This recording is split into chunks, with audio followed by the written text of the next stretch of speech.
I am always interested in figures or the naked body because of this element of shame and being out of control and exposed, and that's why they're usually naked.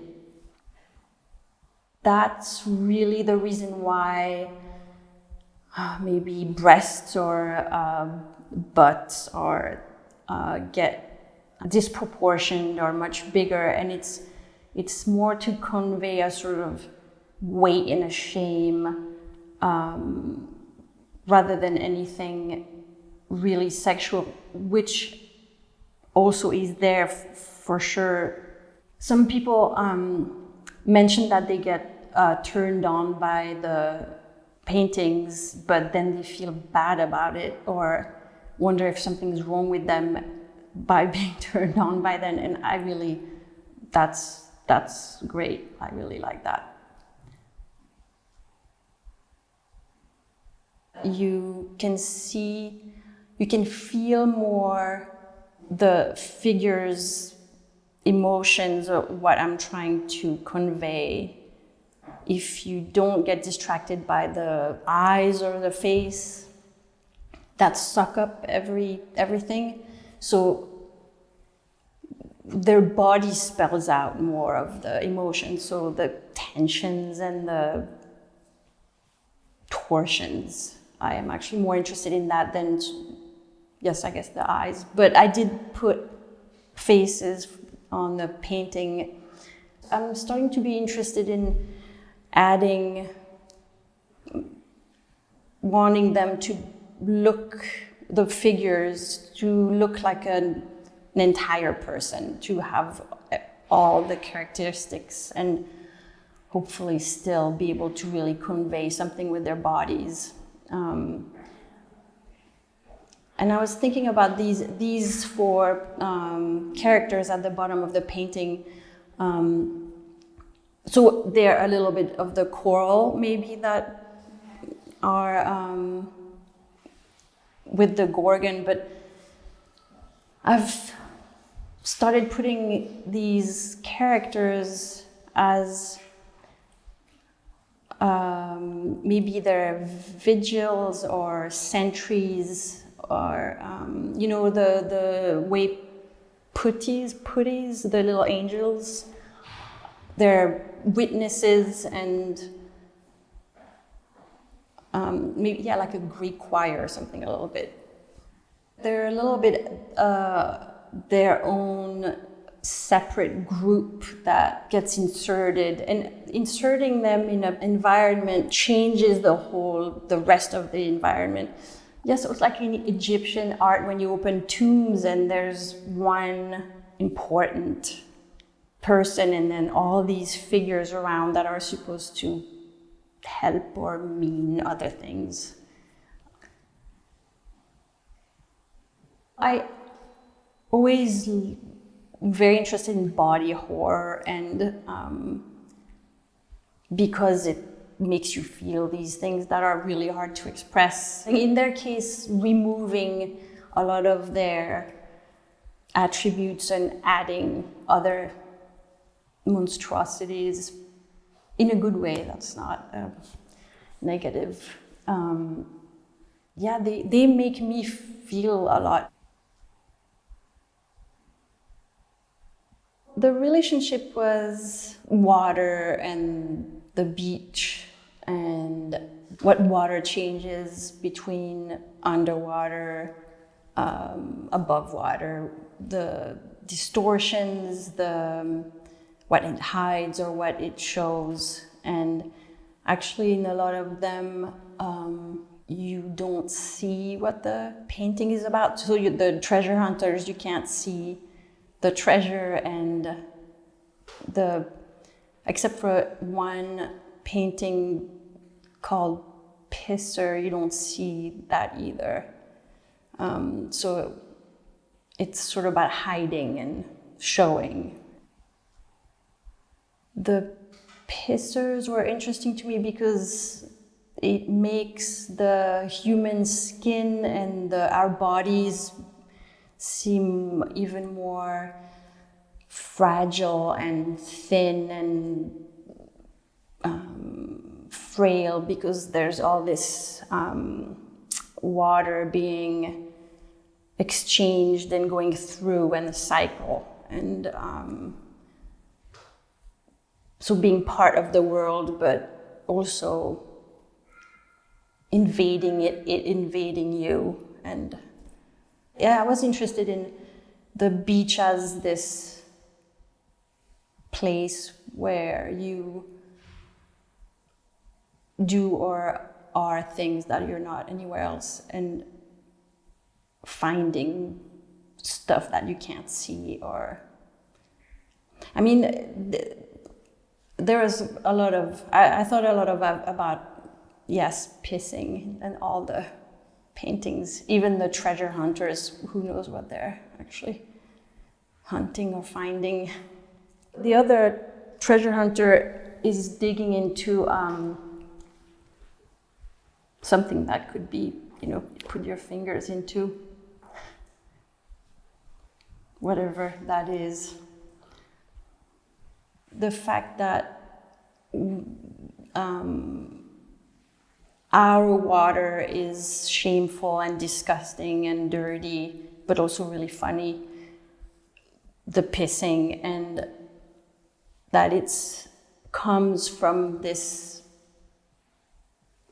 primordial ocean and water that actually fills everything. And I've been looking at a lot of medieval paintings, or even works in churches where urine is sort of used as a stand-in for semen also. So there's also a sort of fertilization aspect to it.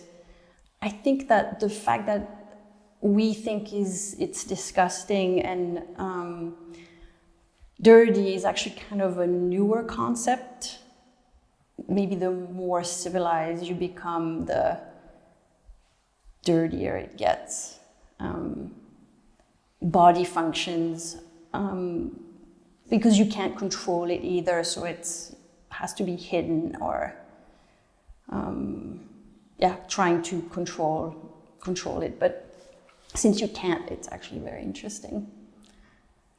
Apparently, the bodily fluid coming out of the Gorgon in the Greek myth created coral, and her power is different, so it makes coral, but also the coral, if you take it out of the water, it hardens and becomes petrified. And I thought that was really interesting. Also, that her eyes are killing you, and also her bodily fluids, apparently, and so hiding her head, but seeing what she makes with her blood or whatever it is. Someone mentioned that the blue looked like one of the Dead Christ's paintings, this sort of moldy, which I liked.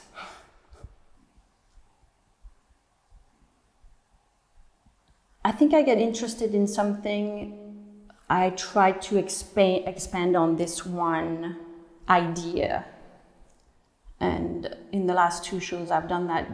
And this one, yes, the idea of the light, the beach, the water, also the way the shadow, when it's really hot, and I think on the treasure hunters, the shimmering, it's so hot and light that things shimmer, and I was interested in that sort of shape.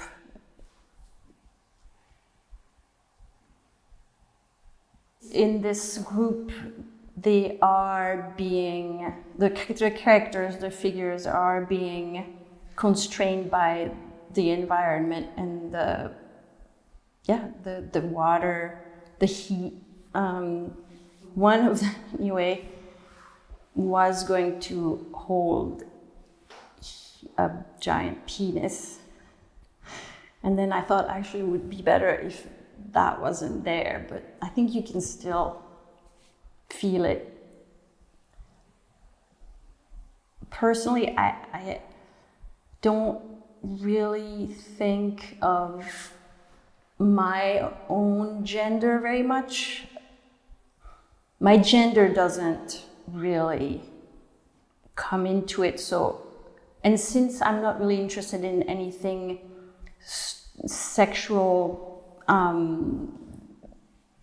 overtly, really sexual, the sexual aspect that is in the paintings is more what it feels like to be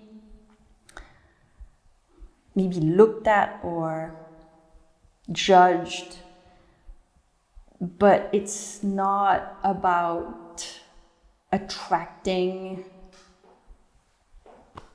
a sexual partner. So in a way it doesn't really matter.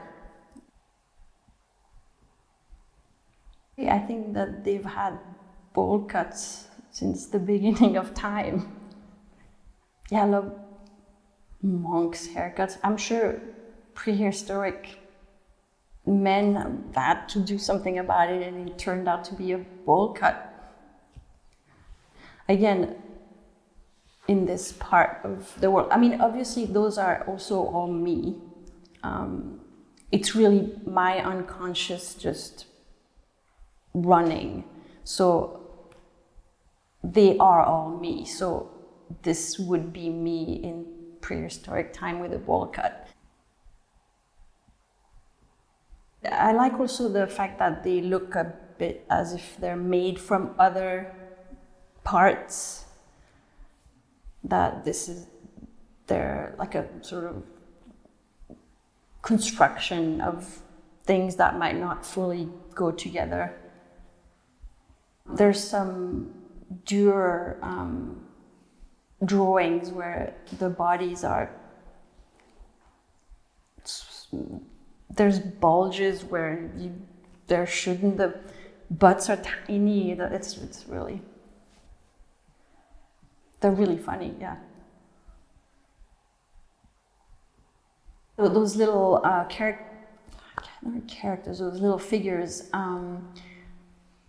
I really wanted them to have faces, and it really took me a very long time to find something that I would like. And it started working when I started thinking about heraldic lions, and then of half animal, half human, but they are a bit, I think they look like lions. We are animals, but we try all these things to hide that fact and to or enhance it in ways to hide certain things, you show other things. Actually, animals do that too, but the way we do it is really funny, I think. And so to me, the fact that they look like animals sometimes is perfectly normal. And I think that too, you can really, what's interesting is for you to feel their feeling in the painting. And I think that it works whether it's realistically a human or not, I think.